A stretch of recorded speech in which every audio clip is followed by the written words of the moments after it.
As a disclaimer, Monster Fuckers Anonymous is indeed about wanting to love and have sex with monsters, but we want to make things extremely clear from the get-go. The monsters we will be selecting will be sentient and able to consent. Not all of the chosen monsters will be sapient, but we will not be endorsing zoophilia or bestiality. Anthropologically, monsters all around the world, and media representations of them, have had many racial and sociological implications. We will be as transparent and ethical as possible, while also sex positive and mostly having fun. Monsters. Creatures feared all around the world in folklore and myths. Terrifying beings such as the fiendish and frightening fae, demonic devils, sultry sirens, hazardous harpies, and countless chaotic creatures coming from crevices of every continent. As long as stories have existed, there's been one pressing question that has remained unanswered by scholars for generations. One powerful thought that has plagued our minds for millennia. Can we fuck these monsters? That is what we're here to find out today. Welcome to Monster Fuckers Anonymous.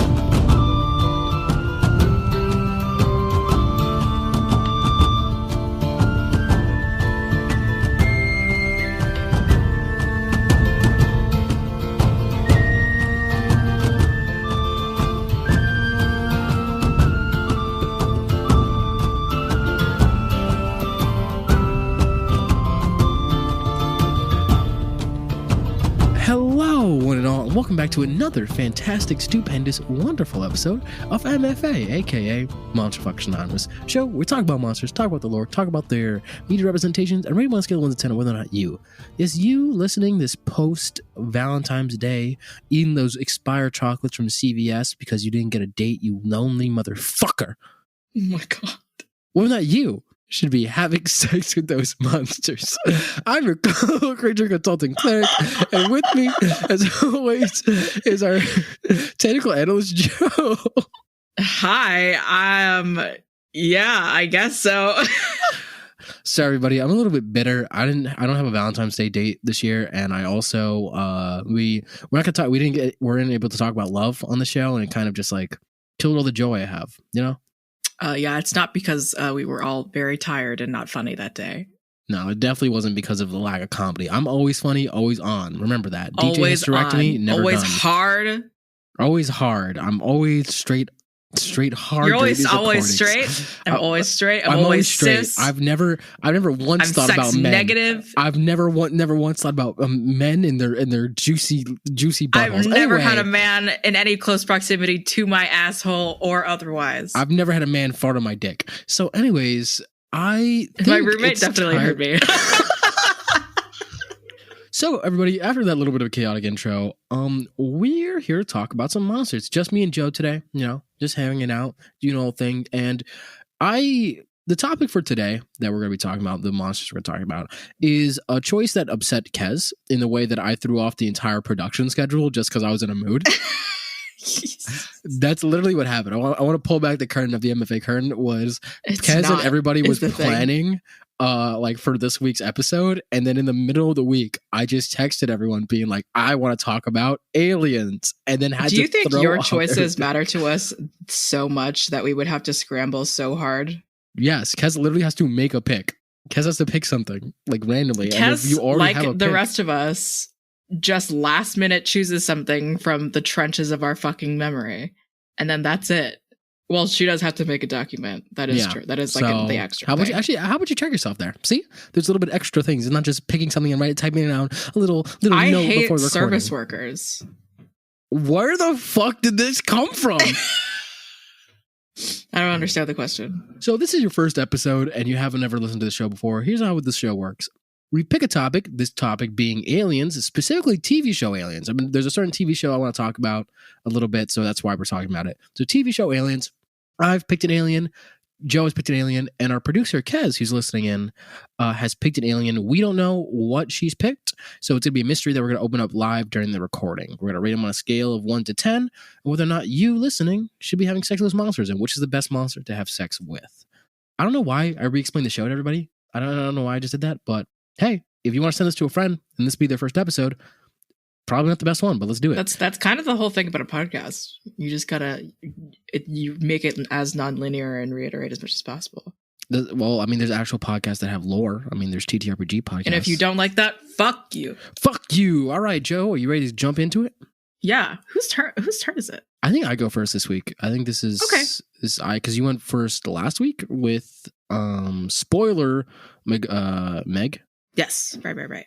So it's my week this time, and since this is the topic I want to talk about, it's no wonder I go first, because I want to talk about aliens, specifically a TV show aliens from the TV show Ben 10. I love Ben 10 aliens so much, but I want to talk not about Ben's aliens. That'll be another separate episode, because that can be an entire fucking episode on alone.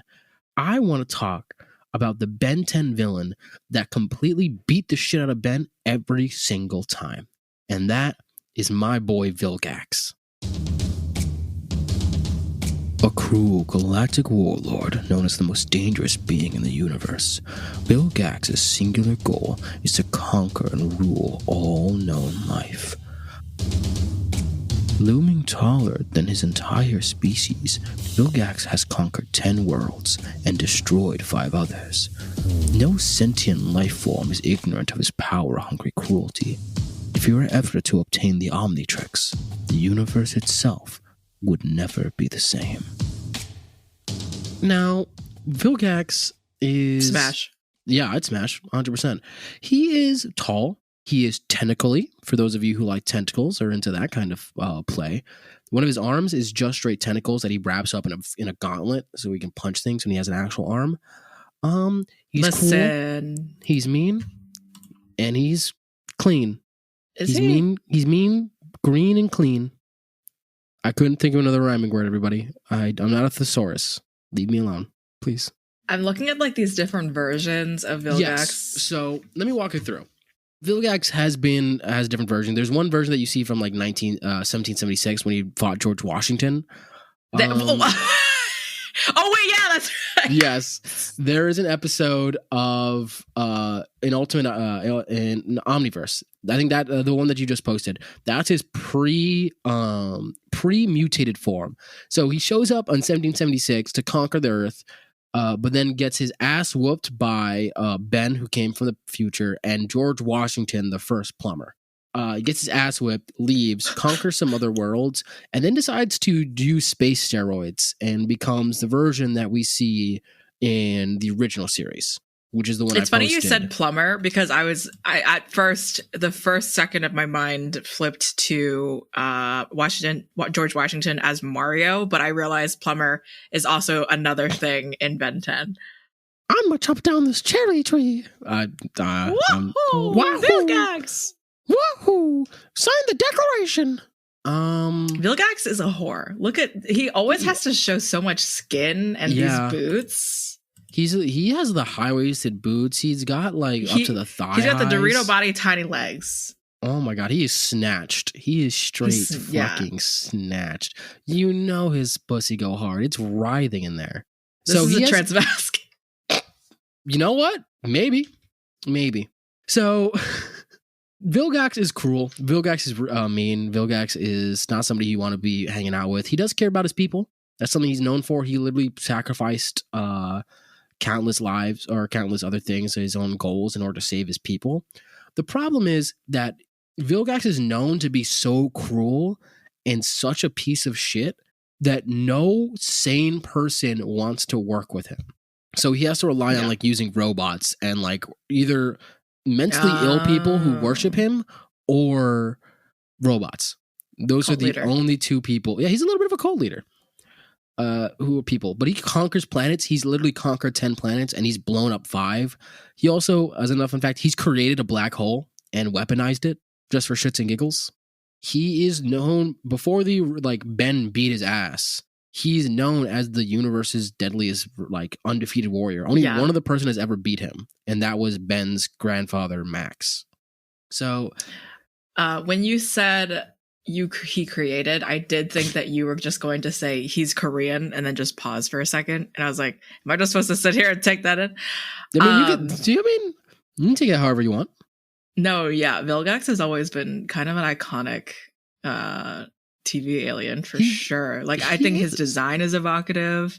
It's obviously it's giving Davy Jones. Yes, it definitely is. He's his real form. So the form that we're looking at, his like regular humanoid form, is like his most standard where he's at. He's big. He's fucking ripped. He does. He's actually, like I said, he's actually doing alien steroids. Those little rods that are in his arm. That's right. Are like steroids that he's using to bump himself up. But his true form is that of a giant octopus. He looks like a Cthulhu beast in his true form, enough so that he actually did become a cult leader using his true form. Like Eldritch. Yes, his Eldritch form. He is a cult leader that he's willing to manipulate, lie, steal. He's not a good lover. He's married. I think he does have a kid. He's married? What the fuck? He's the ruler of his planet. I think he does have a queen, but we don't ever meet them. And he doesn't talk about them. He's kind of the person who like abandons his wife almost instantaneously. And like sure. Fucks around. Like a Titania Oberon situation. Okay. So I brought up Vilgax. I want to talk a little. I talked how he is. He's like 12 feet tall. He varies from like 12 to 15 feet tall. He is tentacle goodness. So like I said, if you're into tentacles, you want them all in your holes. It's for you. You see? Yeah. No, that's. I want you, Kez, add some reverb to that. Add some sick reverb to that little riff there. Oh my! So many kind of iconic voice actors have also portrayed him. We got Steve Bloom. We got Fred Tatasciore, fucking Soldier 76. Yes.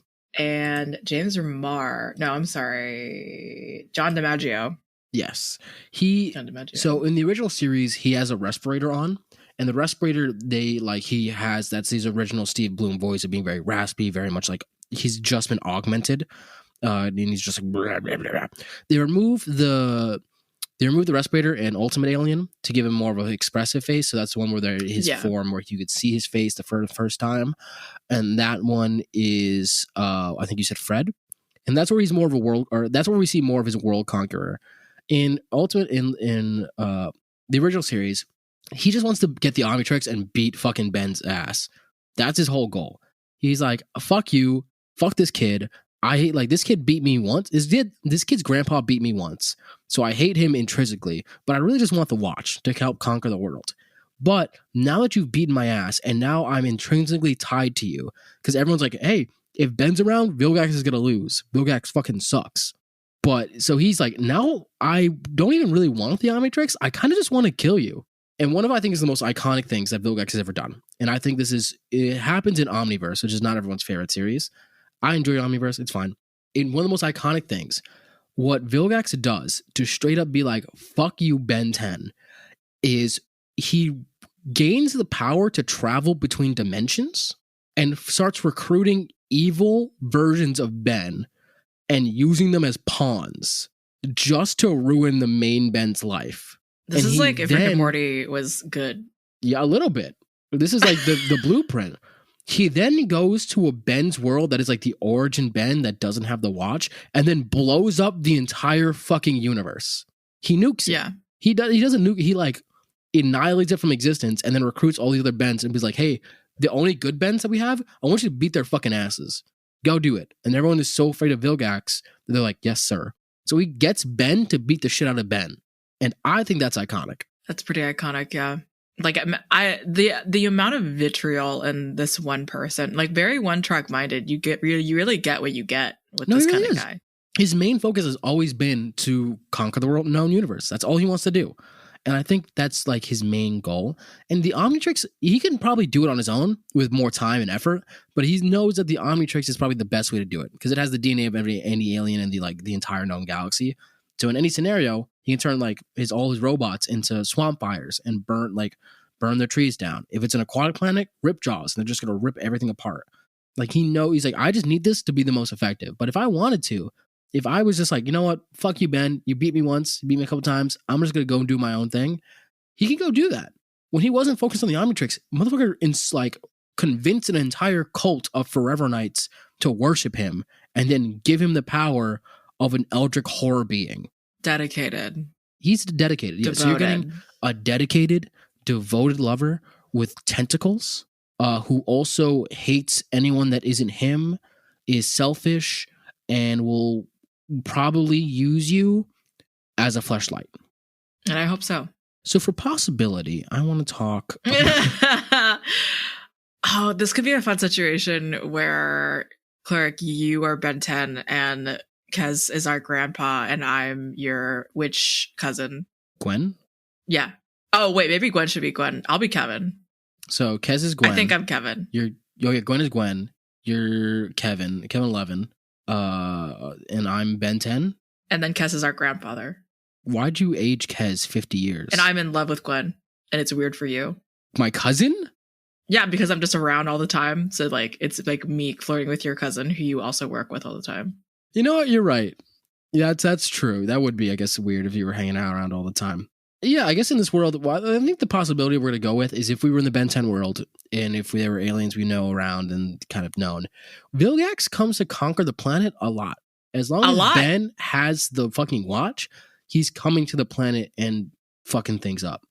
Yeah. He is an active viewer. He once took an entire city hostage and like blasted out to the entire world like, hey, I'm an alien. I'm here. And I'm going to beat this child's ass. And if he loses, I'm blowing up your planet. It's that simple. That's it. A lot of stakes. But you know what?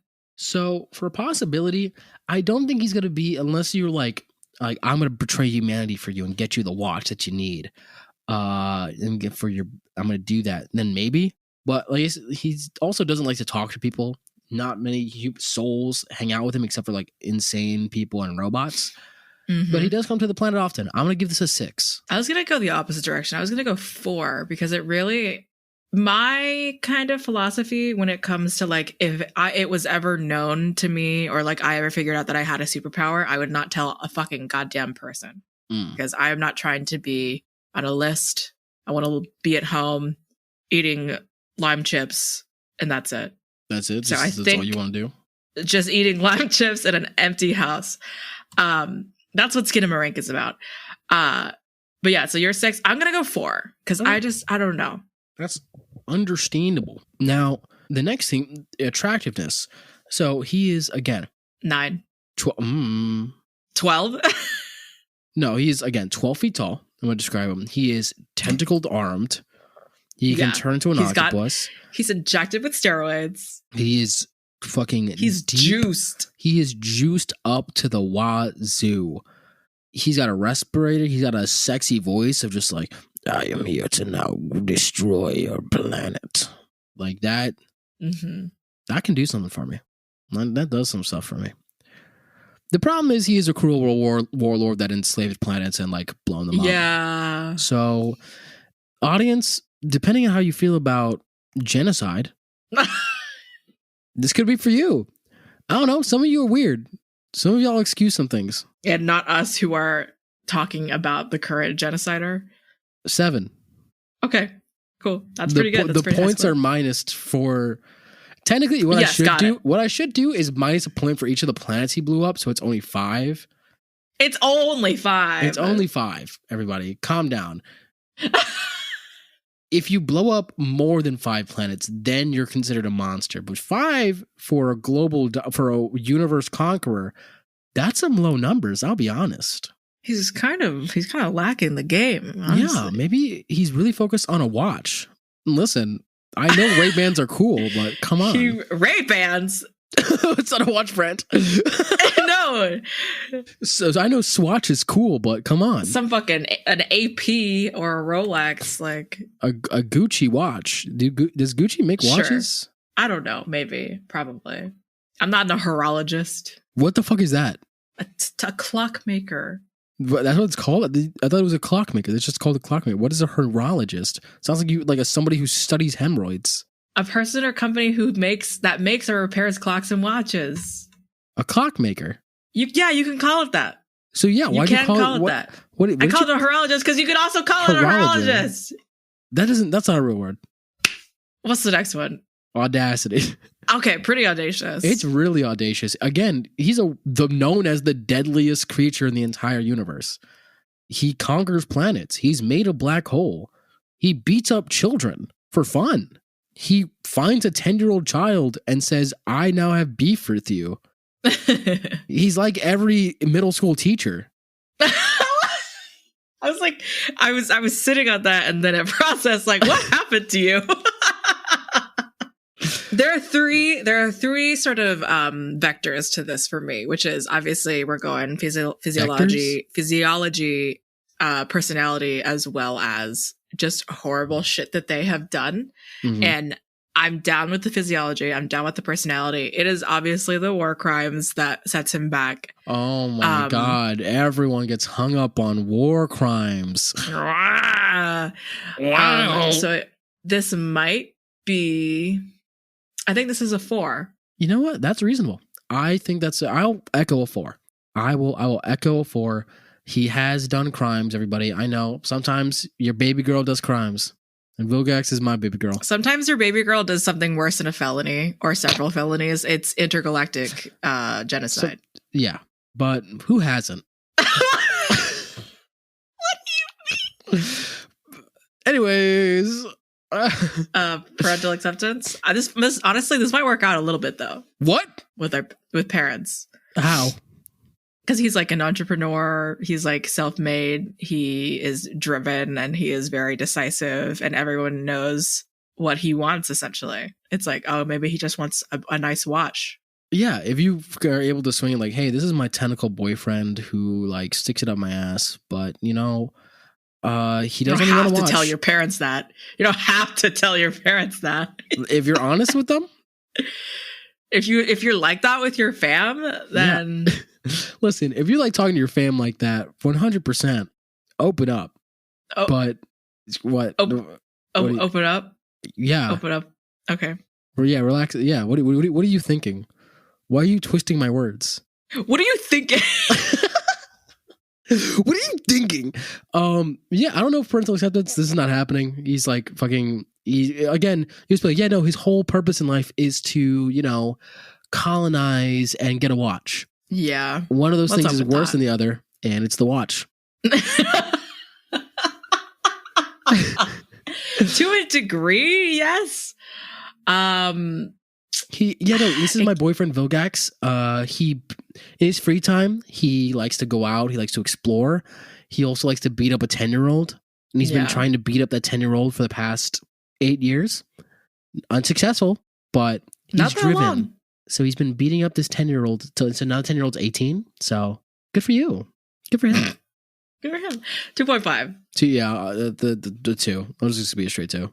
So now that we have all the numbers, we're going to calculate them up and smash them together with our intergalactic calculator. Oh, snap, Kez. You know what that means. Get that Foley work penis ready. Penis destroyer. Get that penis flattener ready because we're heading on up, but I'm gotta use it. So we're going to pause while we flatten some penis.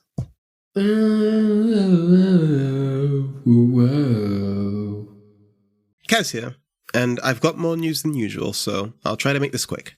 First, I want to thank our Ko-fi members for supporting us, and that's Gav, Chris Chanjay, Daydori, Akima, and Fonzo Surawali. This episode is sponsored by the Red by Daylight podcast. Listeners Gavin and Cole introduce series newcomer Carolyn to the lore of Dead by Daylight, and, albeit accidentally, create some of the most interesting backstories and justifications for the game's killers. This queer, casual, and comedic dive into Behavior Interactive's popular title has something for everyone, from Gavin's technical knowledge to Caro's sharp wit and reactions, and even its own monsterfucker corner provided by Cole.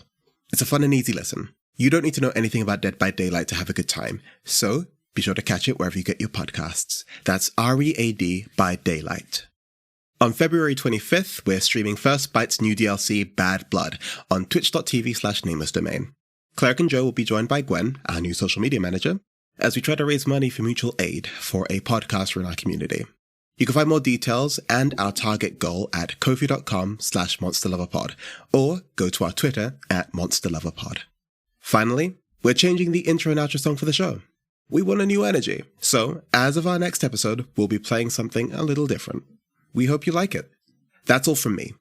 Enjoy the rest of the episode. So, Joe, after that penis flattening, can you tell us the scores? Yes! That's the sound of my voice after a penis flattening. So for Cleric, for Vilgax, flattened, here's my voice. Yeah. A 4.8 for Cleric overall for Vilgax, and for me a 4.9 overall, which gives Vilgax a 4.85, which is technically still a 4.9 to MFA. So pretty good. That's pretty solid. Honestly, That's above right. Envy. Nice. I'm fine with that. Above Frost Giants, above That's like most, like all of the ghosts, actually. Yeah, again, that's fair. Actually, there's an episode where Vilgax beats up a ghost. Like, there's an entire episode where Vilgax's like people are taken over by a ghost freak who had escaped the watch and beat the shit out of. And so Vilgax goes back to his home planet and beats the shit out of a ghost. So honestly, art imitates reality. But now that we're done with the vicious Vilgax, Joe, are you ready to talk about your alien? Yes. So a fun thing about today is that none of us really knew who, like this was a completely blind episode. Like obviously we have the producer thing. I had no idea Cleric was choosing Vilgax, and Cleric and Kes still have no idea who I'm choosing. It all just worked out. So do y'all know a certain spin-off property of the Looney Tunes? A little something called Duck Dodgers. No. And I will be talking about Marvin the No, I'm kidding. I'm not talking about Marvin the Martian. Oh, okay. I'm going to be talking about Queen Tyr'ahnee, the Queen of Mars. Wait, what? Queen Tyr'ahnee, the Queen of Mars from Duck Dodgers, is a gold-breasted, scantily clad femme fatale. Despite being trained in warfare, her bout with romance instead is a long-standing feature of hers throughout the show. Curvy, mercurial, and homicidal, she brings out the beauty of Mars by bringing out her own rage. And no, she doesn't pass the Bechdel test. So speaking of war criminals, and okay, how much of a war criminal is she? She's actually not. The thing is, she's a bad queen. She's really bad at her job. She's really bad also as the Queen of Mars, because like she herself is very like, it's kind of misogynistic, I will say, because she's like, you know, she's like an angry woman, but she doesn't really do war. Like she barely finds herself like in warfare, as far as I understand. Like she can like beat the shit out of Duck Dodgers. Like she beat the shit out of him with a giant ice sculpture of him in one of the episodes, which is iconic. And I make the whole funny, like my whole description also has to revolve around how between Daffy Duck or Duck Dodgers and Marvin the Martian, she has this weird on and off again relationship with Daffy Duck, where Daffy Duck is like the suave captain, and like they kiss, and like he barges into her room like in her underwear and like everything. Like it's like kind of risque, and she's like into it, like, oh my god, like this is the first person who's ever like tried to defy me. I love it. And then there's Marvin, who obviously is this like, where's the kaboom? Like he's just like this little fucking guy. Where's the kaboom? And and then like I think there's a moment where he like proposes to her and she calls it off. But like Marvin was also like the stable guy in her life rather than like the risky she guy. Was Mr. Right. So Marvin's Mr. Right, and Daffy is the guy who gets it. So I'm assuming Daffy's packing in this universe, I guess. I mean, Daffy Duck. Yeah. I'm kind of stunned to speak about this person. The reason being, why? I'm just going to, because I went on Google, as you asked me to look into who this character is, because I just off the top of my head didn't have a visual. I'm going to send you the first picture that I saw. Like this just off this one. I will say, I found when I was looking at her pictures of her as well, there was a Google not safe for work search thing, like a time thing, and it was 16 seconds. So let's see this. Yeah. This is the first image I saw. And for our audio listeners, I'll describe this picture to you. It's Queen Tyr'ahnee with her fucking feet in the entirety of the frame, trying to stomp on you. Her grippers are out. You can tell there's space between the toes where their jam might have been, but has been probably licked off by the person. She doesn't have feet like that, which I find a problem with. So someone drew her with grippers. She has like weird pointy ballet shoes. That's interesting. So Well, that doesn't mean she doesn't have grippers. Doesn't have. That doesn't mean that she doesn't have grippers. Do you want her to? Anyways, moving on. Okay. This is an interest. Oh, I just found an inflation porn of her. Of course. This is on Google, y'all. Duck Dodgers, when did this shit come out? Like, it's long enough to have had it. The inflation people, they had time. They know it. They know where they're at. But so Queen Tyr'ahnee sounds interesting. The immediate personality that I'm picking up from her is a rom-com protagonist that has access to a nuke. Absolutely. Do you know Haley from Stardew Valley? I don't know if you played Stardew Valley. I don't actually play Stardew Valley. She sucks. She's awful. Like, she only cares about like materialistic things. She doesn't know anything about like country life or whatever. I personally don't think that she sucks. But like, obviously people aren't really into the city girl in the farm town. I think the fun thing about her is that obviously, like many of the like women characters, like Lust or I don't know, Olivia Armstrong, whatever, like all of these characters who are like huge breasted and like very like black and red or like just like jewel toned, very evocative styles. There was something very, even if like, you know, they were objectified characters, they were still very something strong about them.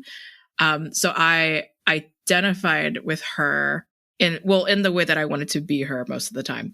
But then you watch the show and she's like, Duck Dodger sucks. But like, obviously the whole show, you need to have like you need to have the weird romance thing of like someone sees this asshole and is like, yeah, he's hot. Wow, this is amazing. The kaboom. You do a great Marvin Martian. I do a great I spoke to myself a lot as a child. I can tell. Yeah. Thank you. Anyways. Anyway, the thing with her, I think that maybe sets this up maybe more for me than you, is that she just wants romance. Like, it's kind of weird because obviously she's like the Queen of Mars. Why isn't she able to separate herself from that? Because like, wouldn't she be from Venus or whatever? But she loves romance and she wants to like have the like risky bad boy boyfriend. And I feel like if you gave that to her in a way that, hey, if you're here, like you're aware that what you want, let's talk about the other things that you might also want in a relationship and your life. Hey, you're like in a lot of, you have a lot of responsibility. Do you need a dom? Like, do you need someone to like break down your current like life structure and like relationship structures? Like, I think you could really sit her down and talk to her. I could see that. The issue that I'm seeing with her, and I think the negative one, is, like I said, the rom-com protagonist, but like the after. There's always an after a rom-com protagonist of like going with the wrong guy or something like that. Because she's like, again, a queen. I'm like, I want to go with the bad boy. I want to go with the guy who challenges me. And the guy who challenges you is either an idiot or someone who's not going to like, the guy that she went with, Daffy Duck, is not challenging her like intellectually. She's just doing it because like, I don't want to be controlled. I'm just want to do this, that.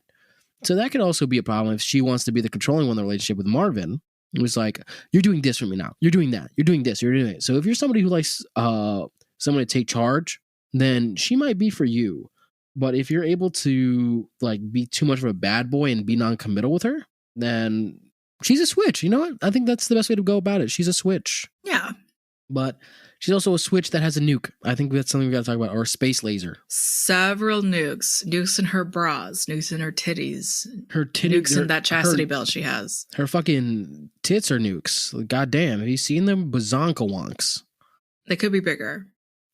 I think all breasts are beautiful, Joe, and I'm sorry that you can't understand that. Shut the fuck up. I'm sorry Shut that the you fuck have up. this male-dominated mind of yours, huh? Yeah.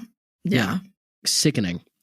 Joe's misogyny aside, I think it's time we jump into possibility. Let's jump into possibility of who she is and start breaking that down. You have to be in Mars and the world. I think Earth is gone is the concept. Maybe that's not true. I think I don't remember. I know of the series. I don't think the Earth is gone, but you have to be like a space floater or something. You have to be a space. This was in 2003. Yeah. Yeah, you got to be a space flyer, a rocket ship haver. And then you also have to somehow get an audience with. You have to either be a Martian, a space flyer, or suave enough and like challenging enough to be to toe that line between I'm challenging you and I'm disobeying you, because she is still a queen. And she's gonna be like, okay, this is cute, or you've disobeyed a direct order. I've told you to stop. Time to die. Yeah, he apparently Duck Dodgers was accidentally frozen for over 3 centuries for unknown reasons and was later revived in the 24 and a half century. Which so that the concept kind of here is you have to accidentally be frozen for 300 years. Yeah, and even if we do play by that rule of like you're in the time frame of when you could have met this person, you have to be a Martian, be able to talk to Martians. I'm gonna give this a 2. Yeah, pretty much. Because also you got to factor in, even if you're in this world, she's royalty. Marvin is able to talk to her because he's a general. He's a top ranking official. I think we forget Marvin has led campaigns of war. Yeah, Marvin probably has PTSD. Didn't I do it? Queen Tyr'ahnee. No. Fuck. You need to. Once you've conquered 5 planets like Vilgax, then you can talk to me. I've done so much more than that. Entire village is tentacle fuck. Attractiveness 10. Yeah. I was wavering on 9 or 10, honestly, because I feel like when you look at her design at first, when like the show comes out, it's like 2005 or whatever, she's like so much, it looks like her design is so much cooler. But now that I'm looking at it now, I'm like, it's kind of basic.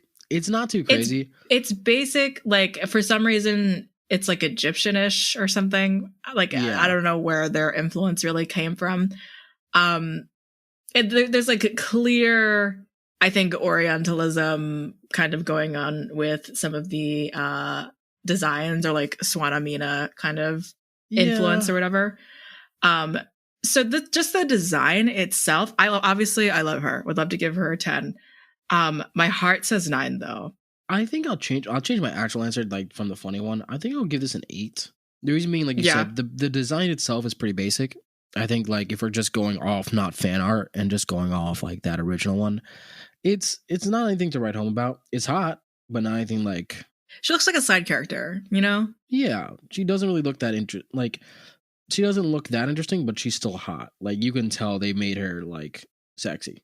Anyways, time for audacity. How audacious it is to be with Queen Tyr'ahnee.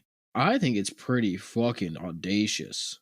Yeah, like Duck Dodgers was only audacity. He broke into her room while she was sleeping and was like, I gotta go, baby, we're done. And then like kisses her and like she's into it. So like maybe the audacity is like kind of part of what you need to get into the relationship anyway. Yeah, you gotta have some confidence in the situation. You gotta be able to like, you gotta have the audacity. You gotta have that that confidence. You gotta have that swagger. You gotta have that bravado. But again, she's a queen, a warmongering queen. She's a queen. And doing all that, you gotta break into palace security. You gotta be able to maintain that, or at least be loyal enough that she was kind of into Marvin, or be loyal. So it's either you got loyalty or you got bravado. And sometimes a lot of everyone don't got those two things. The one thing you gotta respect to a degree is like she was going to marry Marvin, I think, and then her heart just said no. And so she just called everything off last minute. And obviously she's a queen. She can do that kind of shit. But there's still like a heart-led decisions with her. If you're able to finally actually talk to her and have that conversation, I think it's very much possible. I'm going to give this a 6.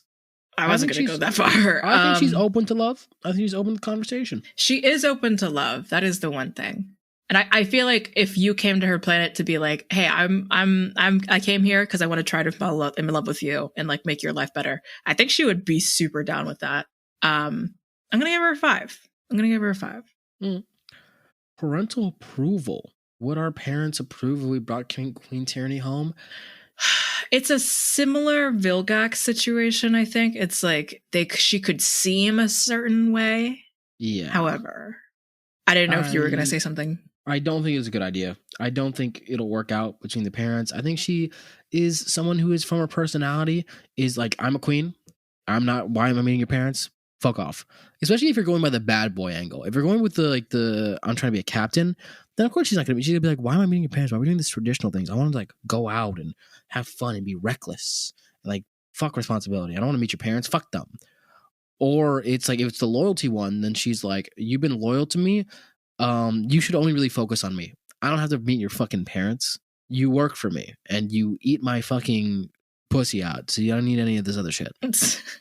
So I think a 3. I think it's just a fair. I think a 3. I think so too. I feel it's definitely better than Vilgax in like a weird way I can't actually describe. Yeah, it's a bit better because she at least Vilgax isn't like, she isn't like a 12-foot tall tentacle monster. She looks like she could be a person. So now that we have our maths all added up, we're gonna return to the penis flattening machine and get to our math scores ready. All right, you ready? Yes, sir. Let's Marvin. Kaboom! Marvin, let's get to your penis flattening. Okay. Just grab him, just like, yeah.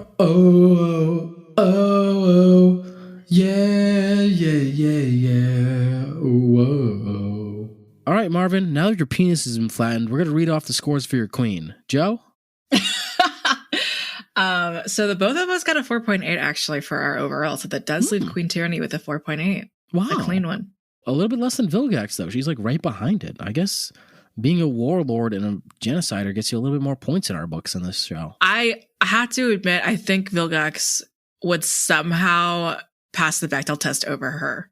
Maybe, because he's not focused on women. He's focused on getting that bag or getting that watch, to say. Yeah. But now that we're done with Queen Tyr'ahnee, the tyrannical, or the boy crazy, it's time for Kez's pick. Now, Kez, again, we don't know what Kez has chosen. We're gonna open it for the first time on call. Have you opened it? The headline. Because Kez always gives us a headline to like give us a hint. You ever wanted to fuck a car? What the fuck is this, Kez? Okay, can you count us down? Yeah, 3, 2, 1. You're a sick fuck, dog. No, listen. You're fucking sick. Actually, listen. Actually. I love that. Okay, so this is really funny. Kez's choice is Optimus Prime from the Transformers franchise, obviously. The best part of this is that Kez put Optimus Prime, he, him. We need the clarification. I don't know who fucking Optimus Prime's pronouns. You never know.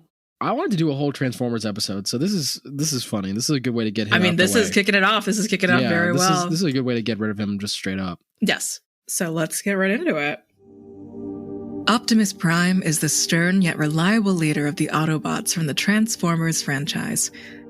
His followers respect him for his unshakable sense of justice, and at the heart of his most extraordinary heroic exploits, there is an unshakable nobility that drives him.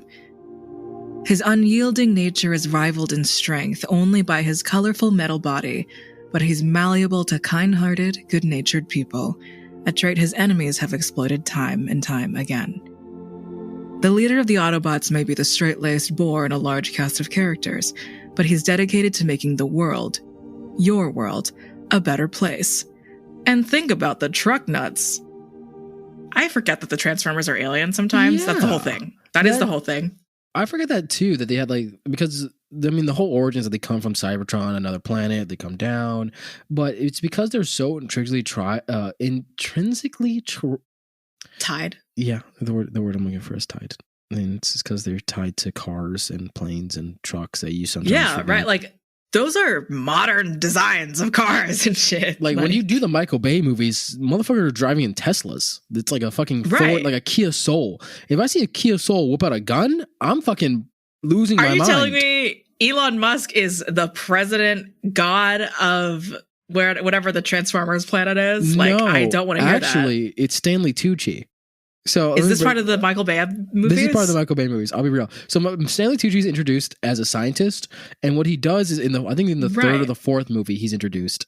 In the third movie, he's like a friend of the robots. Is just like, we're trying to study Megatron and the Autobots in order to make our own Autobots and shit like that. In the fourth movie, he kills Ratchet and like dissects him as a fucking and like dissects him and then remakes like he's like, you're obsolete, we've made Transformers, and then he makes Galvatron, which was based off Megatron's body, and it's a bunch of cubes, like a bunch of Rubik's cubes like made together, and he restarts the Decepticon war because he makes Decepticons from his like little robot cube bodies. But so technically in the Michael Bay universe, Stanley Tucci created Decepticons. What the fuck? Is there an actual no? Like that can't be like actual Transformers canon. It's not canon, like actual Transformers canon. I think Galvatron is. I will say, I think Galvatron is a Transformer thing where Megatron dies and it's brought back in like a new form. And Galvatron is like an actual canonical thing. But in that Transformers lore, it's Stanley Tucci. Stanley Tucci didn't appear in the original cartoon, so. But you know who did appear in the original cartoon? The guy who made Citizen Kane. Oh, hang on. What's his name? I forget his name. It's George Orwell. Orson Welles. Orson Welles. There it is. It's Orson Welles. Orson Welles voices like the biggest prime robot. And he hated the franchise though. What I think is funny in the little bit of trivia I lower is that he absolutely despises Transformers because he thought it was like not pretentious. He thought it was like exploitative and that it was like childish. It was like capitalism at its worst. But he's still but that's also I think his last role before he died is fucking like this big Optimus Prime character, like his Primus, I think is what his name is. And that's like his last role. So his last role is something he fucking despised. Also to say, Optimus Prime is hot. I guess is like all this like tangent that we went on. Honestly, yeah. My favorite design of Optimus Prime is the one with the mask. Where he has like I think the one that Kez posted, that one, they're bringing it back in the newest movie with the Beast Cons, whatever the fuck. I never watched that one. The I forget what it is. The animal cons. I thought you just started crying. I just can't figure out what they're fucking called. Maximals, I think so. Is it Maximals? Is somebody on Twitter? Someone on Twitter will get me for it, or I'll just look it up afterwards and I'll just cry.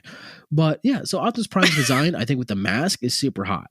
I think is such a good design. There's something also very evocative about his name, because obviously the Angel Metatron, I always got them mixed up for like years and years. Like that is kind of, I guess that's good character design or something. It's iconic. You say Optimus Prime. That is a fucking heavy name. Imagine screaming that out in bed. Imagine getting fucking absolutely cheeks clapped and you gotta be Optimus, and like, oh my god. Wait, is his like alien name Optimus Prime and then it's Megatron? So what happened was Primus is I think his original name, and he and Megatron were like advocating for their different ways of life. Of like, I think Prime Optimus was oh no, it's not Primus, sorry. Optimus, like his other name. I'm sorry. Megatron is the fucking Decepticon. Villain. Yes, yeah. So they were both for Transformers lore. I think they're both fighting for different ways of life, and the Optimus was more like charismatic and light, and so Megatron and him worked together before. And they both had different names, but they worked together before. But then Megatron got jealous and was like, yo, fuck you. I was the one who proposed like radical change in Cybertron, but they don't like it because it was involved murder. So I'm going to raise up this entire Decepticon army who's also cool with just like conquering the world. And then the Primes were for peace. And they ended up fighting a lot. Optimus ended up sacrificing his life to the Allspark. And that's how he became the last Prime. So Optimus is known as like a beautiful soul. Not a beautiful soul. He's a great leader. He's one of the best leaders of the Autobots. He is righteous. He is for justice. He believes in compassion and equality. He's Jesus. He's Jesus. He's Robot Jesus. He's Robot Jesus.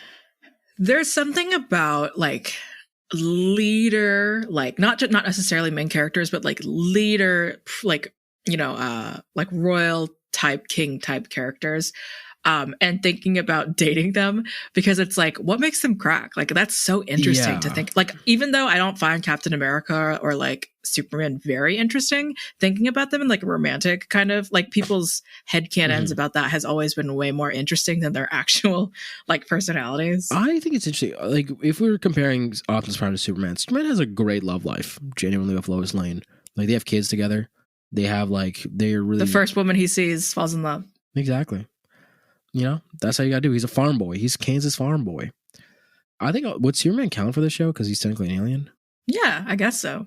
All right, Superman episode coming soon. No.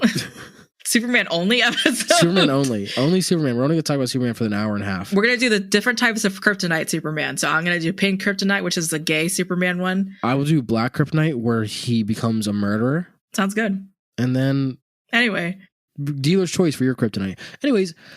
Optimus, it's always that. I think I agree with you. Like, where does a leader crack? Like, when does a leader have respite? Like, can you be that person's respite? Will they crack on it? Like, will they be able to lean on you in that supportive way? I don't think Optimus can. I think Optimus is a leader 24/7. He's stuck. And he can't turn that off. I don't think there's a moment where he can rest. And I don't think he's going to rest with you.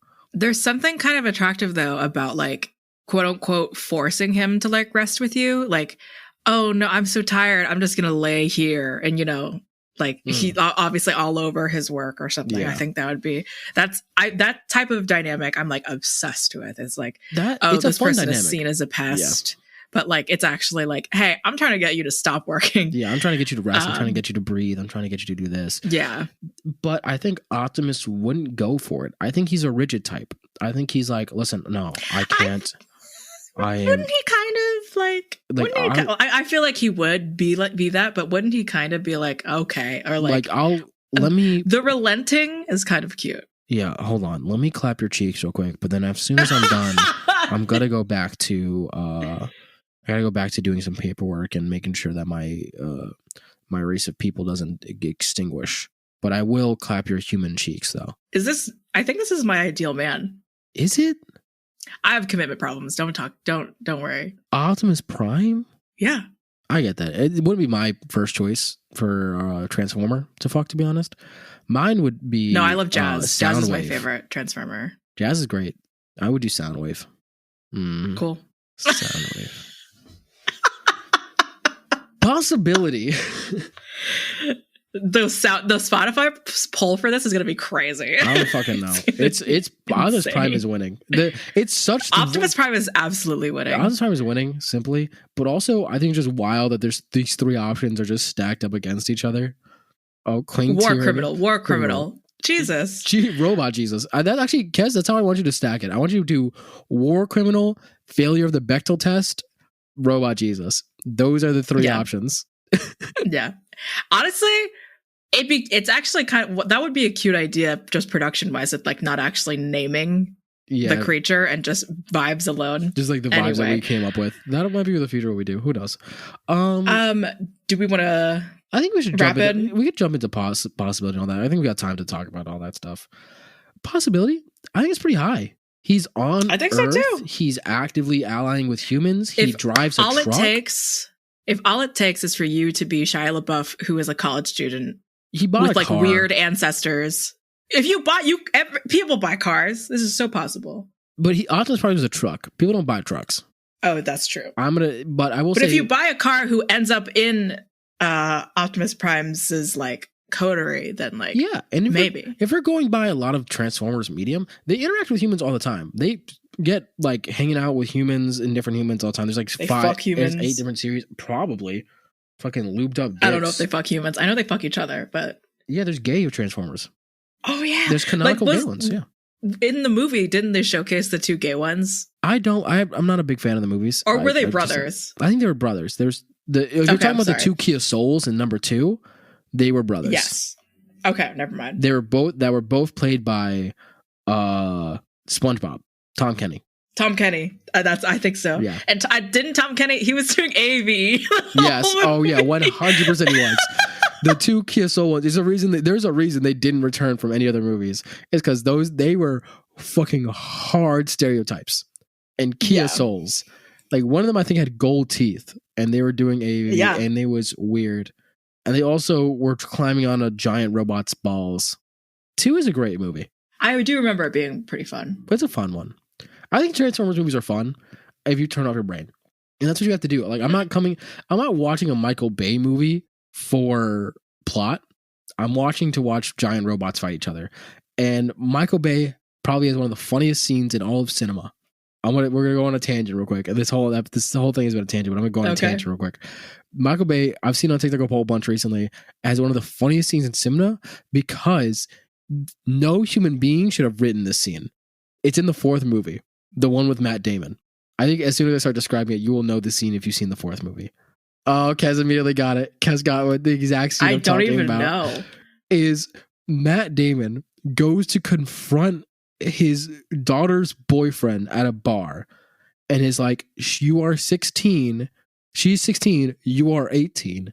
And then the boyfriend starts to quote the Texas law that says it's okay for him to date his 16-year-old daughter. Oh, no. And then from his wallet, without prompting, because he memorized the law, without prompting, he whips out his wallet and pulls out an expert of the Romeo-Juliet laws that is saved in his wallet. It is laminated. It is fucking highlighted. This man has had to bust it out before. There's no way. What human being would write this scene? Why would you do this? There was no point. This movie would be 1,000 times better if this scene didn't exist. Why would you do this? It makes no sense. It's so stupid. Mm-hmm. Mm-hmm. The guy dies, I think, a couple of scenes later. The boyfriend does get fucking, I think, blown up in a building that Optimus Prime is in. That's great. Yeah, but it's such a dumb fucking... So let's rapid fire.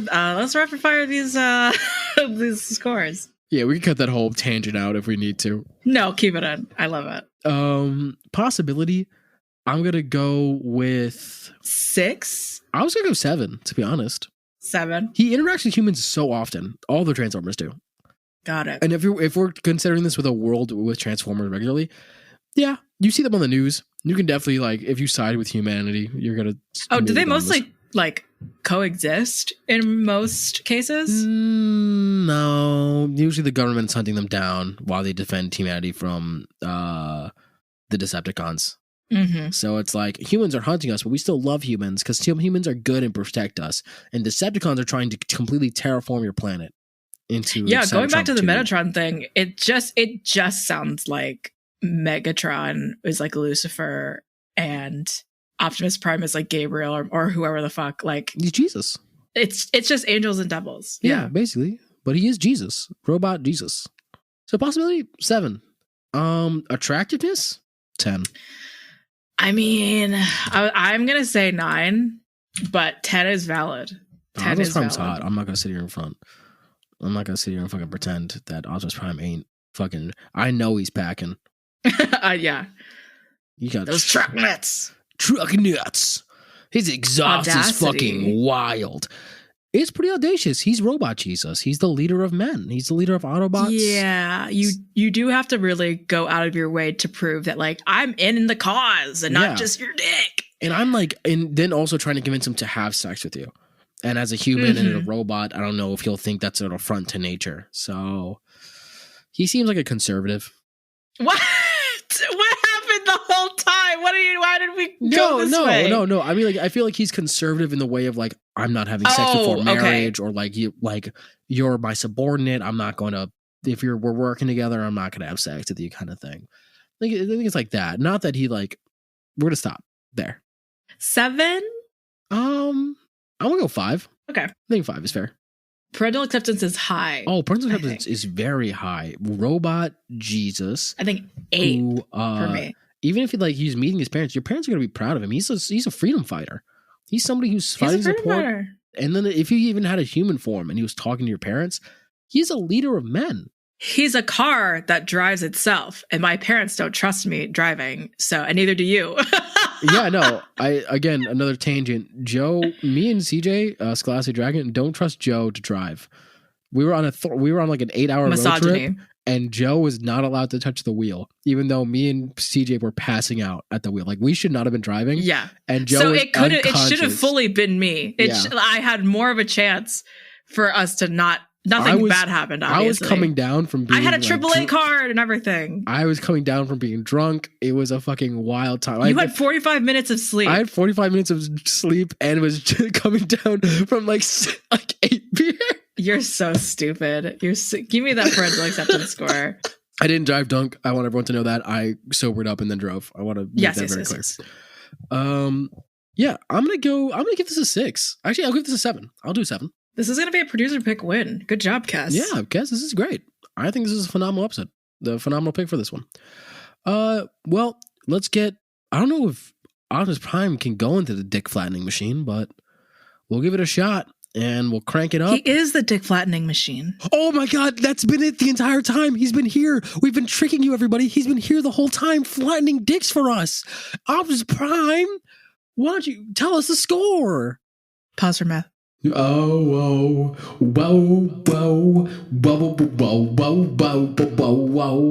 Optimus Prime, tell us the scores. And Kez, you're gonna have to dub over this and with a whole bunch of auto-tune. To make it sound like Optimus Prime.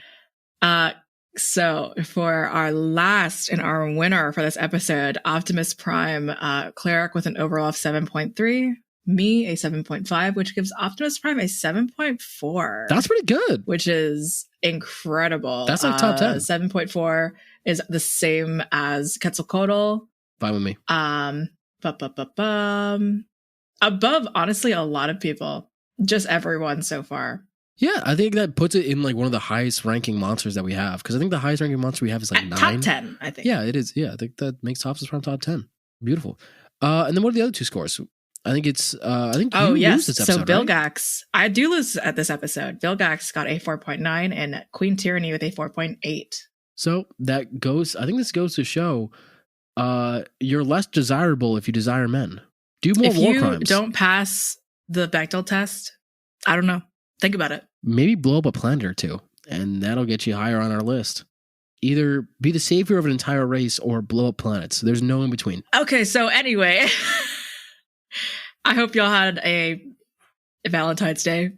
I hope you had one. I hope you had one. I hope you were awake and did some whatever you wanted to do that day. I'm actually going to go see Eternal Spotless of the Sunshine or whatever. Eternal Sunshine of the Spotless Mind, I think it is, with the Jim Carrey movie. Oh, shit. I'm going to have Itaewon by Night finale. Oh, nice. I hope that goes well. I hope that went well, because this is in the past, and this is going to be put into the future. Cool. Everyone, we're going to go get beamed up by aliens now, and our dicks flattened by Optimus Prime. Yeah. So thank you so much. Everyone, let's hit that Hannah Montana whoa on out of here. 3, Where's 2, the kaboom? 1. Whoa.